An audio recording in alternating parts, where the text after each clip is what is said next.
Will there be a solution to the budget problems in the state? And joining us on the phone, State Senator Fred Mills. Good morning, Fred. How are you? Hey, Rob. Good morning to you. How are you? I'm doing well. All right, so we're looking at what's going to happen in Baton Rouge. Are we any closer? I know there was something that went around that was kind of being called a fake bill or a fake budget or a pretend budget or something.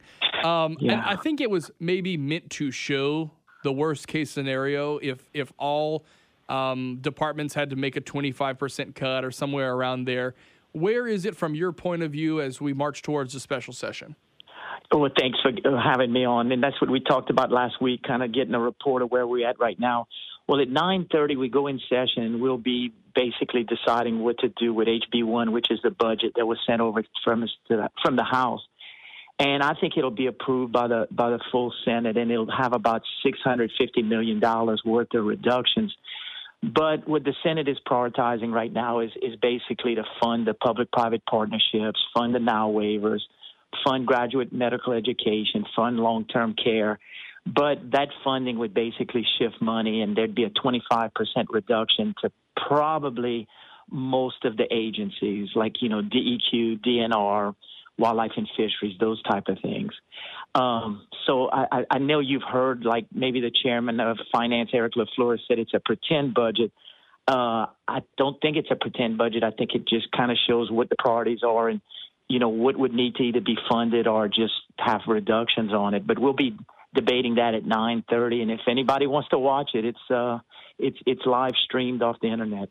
So a lot of people have brought up the notion of why doesn't every department just have whatever percent cut, a 10% cost reduction, to kind of make that up.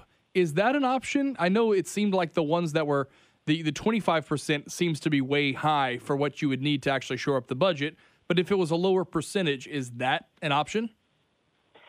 Yeah, I think it is an option. I think the biggest issue that we've got to come to grips, not this year, but over the next few years is how do you fund Medicaid and how do you fund the public-private partnerships? Because that takes a huge chunk of the budget. And, 10% across the board would be tough on the Medicaid system and the public-private partnerships. But I think in the special session, all bets will be off. I mean, I think everything's going to be on the table for negotiations, and that's when we'll be able to fully negotiate the cuts and the revenue streams and the tax credits. In talking to people who are either involved in the local public-private partnership hospital that we have here, UHC, or people who are involved by it, or honestly even just some sideline spectators of kind of what's going on, do you have a worry that if these hospitals and facilities stay open, that their best employees will move on to something else because they just don't want to go through this again? Yes. In fact, I received calls from folks at UHC that were involved in just the medical residency program. And the calls I received a couple of weeks ago was the residents were thinking of just moving the entire program to Arkansas. Now, that was just options and talks, but I cannot tell you the calls I receive from employees and families, and yes, you are 100% right.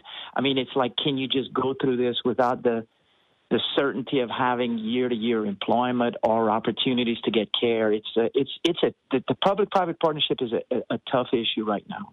So the special session at this point, May 22nd, looks to be the start date, ending on June 4th.